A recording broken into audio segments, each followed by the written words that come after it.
નમસ્તે વિદ્યાર્થી મિત્રો, મારી ચેનલ ઇઝી મેથ્સમાં હું આપનું ફરી એક વખત હાર્દિક સ્વાગત કરું છું। આપણે સ્વાધ્યાય 10.3 ગયા લેક્ચરની અંદર સ્ટાર્ટ કર્યું હતું, એના તરફ આગળ વધીએ। હજી પણ જે વિદ્યાર્થીઓને ચેનલ સબસ્ક્રાઇબ અને શેર કરવાની બાકી છે એ વિદ્યાર્થી મિત્રો ચેનલ સબસ્ક્રાઇબ અને શેર કરે।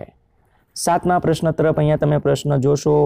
બિંદુ -2 3 માંથી પસાર થતી અને 3x - 4y + 2 = 0 ને સમાંતર રેખાનું સમીકરણ શોધો। તો વિદ્યાર્થી મિત્રો મેં અહીંયા પ્રશ્ન લખેલો છે, તમે જોઈ શકો છો। હવે આ પ્રશ્નની અંદર કરવાનું છે શું, તો આને સમાંતર રેખા તમને કીધેલું છે તો આનો ઢાળ શોધો। સમાંતર રેખાનો ઢાળ કેવા હોય? સરખા હોય। ઢાળ મળી જાય, બિંદુ આપેલું છે, ઢાળ બિંદુ સમીકરણ વાપરો તો પ્રશ્ન થઈ જાય વિદ્યાર્થી મિત્રો પૂરો। તો ચલો વિદ્યાર્થી મિત્રો આપણે સ્ટાર્ટ કરીએ સોલ્વ કરવાનું। તો 3x - 4y + 2 = 0 નો ઢાળ m બરાબર -a/b। a કેટલો છે? 3 છે। b કેટલો છે? -4 છે। તો માઇનસ પ્લસ 4 એટલે કે 3/4। આ તમને ઢાળ મળી ગયો વિદ્યાર્થી મિત્રો। હવે ઢાળ મળી ગયા પછી આપણે વિદ્યાર્થી મિત્રો શું કરીએ? બિંદુ લઈએ।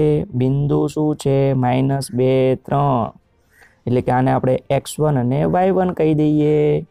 તો ઢાળ બિંદુ વપરાય ને। હવે ઢાળ બિંદુ સમીકરણ,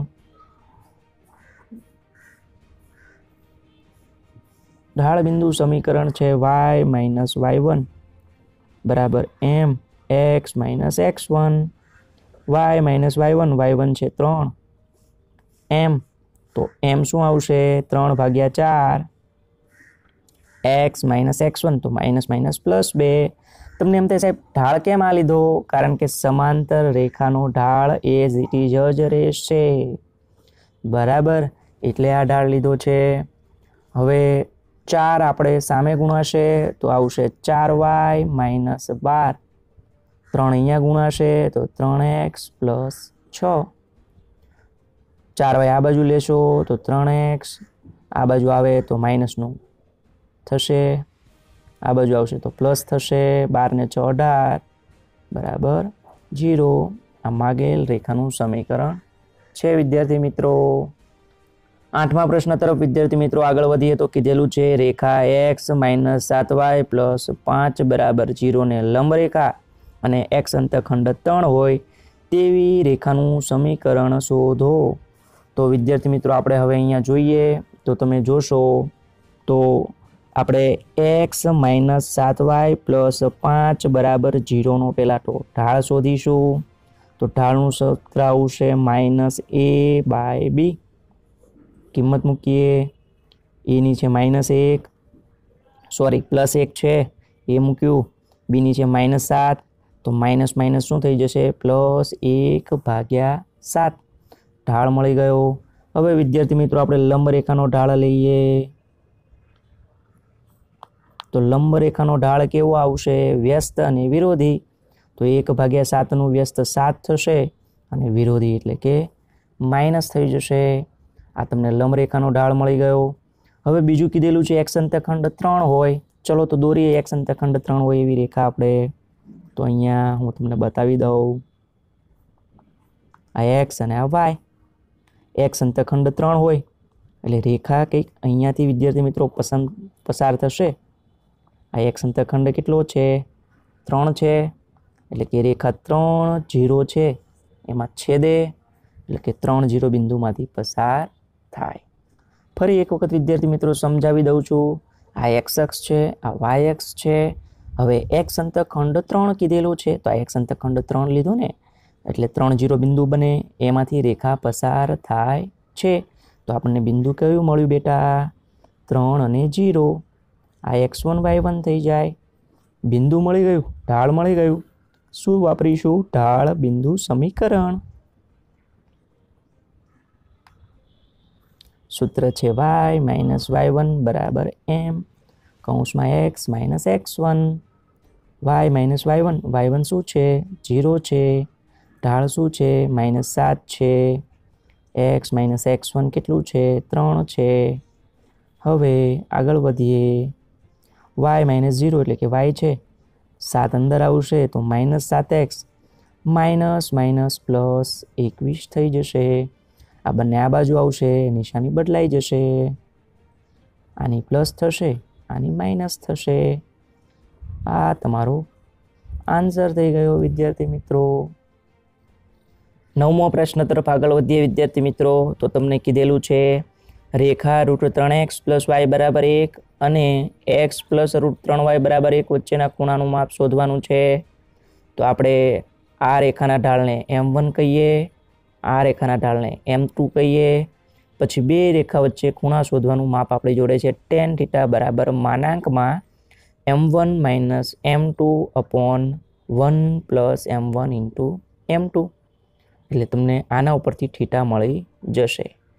તો આપણે જોઈએ તો અહીંયા મેં લખેલો છે, તમે જોઈ શકો છો કે પહેલી રેખાનો ઢાળ m1 બરાબર -a/b. એ થશે √3. b 1 થાય તો ના લખો તો પણ ચાલશે. m2 જોઈએ તો -a/b. a થશે 1, b થશે √3. એટલે ઢાળ આવશે -1/√3. m1 અને m2 મળી ગયા, કિંમત મૂકીએ. m1 ની જગ્યાએ આવશે -√3, m2 ની જગ્યાએ -1/√3 આવશે. તો માઇનસ માઇનસ પ્લસ 1/√3 આવશે.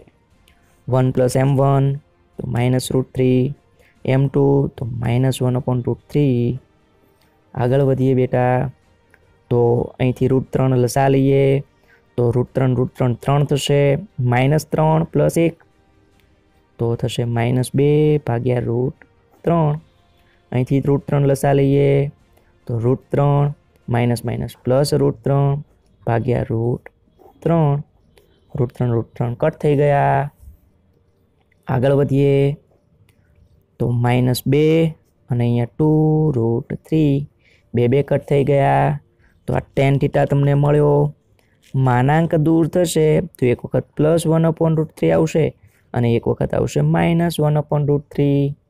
તો θ કેટલો આવશે બેટા 1/√3 એટલે કે π/6 અને -1/√3 એટલે કે તમે જોવા જશો તો π - π/6. આ તમને મળશે નેગેટિવ, કારણ કે દ્વિતીય ચરણ છે. દ્વિતીય ચરણની અંદર શું આવે? આ તમારે નેગેટિવ આવે એટલા માટે. એટલે તમે એવું પણ કહી શકો કે 30 અથવા તો આ તમે કેલ્ક્યુલેશન કરશો તો 150. આ તમારો થઈ ગયો ફાઇનલ આન્સર. 10મો પ્રશ્ન વિદ્યાર્થી મિત્રો જો તો કીધેલું છે તમને અહીંયા બિંદુ H3 અને 4 માંથી પસાર થતી રેખા અને રેખા 7x - 9y - 9 = 0 એકબીજાને કાટખૂણે છેદે છે. તો H શોધો. તો વિદ્યાર્થી મિત્રો કાટખૂણે છેદે છે તો બંને રેખાઓ પરસ્પર કેવી થાય? લંબ થાય. તો હું તમને કહી દઉં, આ બંને બિંદુમાંથી પસાર થતી રેખાનો ઢાળ શોધો અને આ રેખાનો ઢાળ શોધો. બંને ઢાળ છે એનો ગુણાકાર શું થશે? -1, કારણ કે બંને રેખા એકબીજાને કેવી છે? લંબ છે એટલા માટે. તો ચલો વિદ્યાર્થી મિત્રો હું આ બંને બિંદુમાંથી પસાર થતી રેખાનો ઢાળ m1 શોધું. તો m1 નું સૂત્ર છે y2 - y1 અને x2 - x1. y2 તમે લઈ શકો 1, y1 લઈ શકો 3, x2 લેશો 4, x1 લેશો h. તો સાદરૂપ આપો તો -2/4 - h. પહેલી રેખાનો ઢાળ મળ્યો. બીજી રેખાનો ઢાળ લઈએ વિદ્યાર્થી મિત્રો. m2 બરાબર અહીંયા તમે જોશો -a/b. a કેટલો છે? 7 છે. b છે -9 એટલે કે -7/9. પહેલી અને બીજી રેખા કાટખૂણે છેદે છે તો લખી શકાય કે બંને રેખાઓ લંબ થાય. લંબ થાય તો ઢાળનો ગુણાકાર -1 થાય. હવે ઢાળનો ગુણાકાર -1 થાય તો આપણે આગળ વધીએ, કિંમત મૂકીએ. m1 ની જગ્યાએ આવશે -2/4/h. m2 ની જગ્યાએ આવશે વિદ્યાર્થી મિત્રો 7/9 બરાબર -1. ગુણાકાર કરો, ગુણાકાર કેટલો થશે આ બંનેનો? -14. અહીંયા ગુણાકાર કરો, શું થશે? 9 × 4 - h બરાબર -1. કશું જ કર્યું નથી, આ બંનેનો ગુણાકાર અને આ બંનેનો ગુણાકાર કર્યો. હવે આ માઇનસ માઇનસ પ્લસ થઈ જશે, માટે આ 14 સામે આવશે તો 9 × 4 એટલે કે 36 અને 9 × h એટલે કે 9h. હવે વિદ્યાર્થી મિત્રો 9h આ બાજુ આવે તો પ્લસ થશે, 14 આ બાજુ આવે તો 36માંથી 14 કાઢવાના થાય બેટા. તો 36માંથી 14 જાય તો 22 આવશે. તો h બરાબર 22/9. આ તમારો થઈ ગયો ફાઇનલ આન્સર. 10મો પ્રશ્ન પતી ગયો બેટા. 11મો પ્રશ્ન જોઈએ. તો તમે જુઓ તો કીધેલું છે સાબિત કરો કે બિંદુ x1 y1માંથી પસાર થતી અને ax + by + c બરાબર 0 ને સમાંતર રેખાનું સમીકરણ a કૌંસમાં x - x1 + b કૌંસમાં y - y1 બરાબર 0 છે. હવે અહીંયા તમને આ રેખાને સમાંતર કીધું છે તો આનો ઢાળ છે એ જ સમાંતર રેખાનો ઢાળ થશે. બિંદુ તો આપી દીધેલું છે, ઢાળ બિંદુ વાપરો, પ્રશ્ન થઈ જાય પૂરો. કરીએ. ax + by + c બરાબર 0 ને સમાંતર રેખાનો ઢાળ -a/b. અહીંયા a એટલે કેપિટલ એ છે અને b એટલે કેપિટલ b છે. ઢાળ મળી ગયો. હવે આપણે મિત્ર બિંદુ લઈએ તો બિંદુ તમને x1 y1 ઓલરેડી આપેલું જ છે. હવે આપણે ઢાળ બિંદુ વાપરીએ.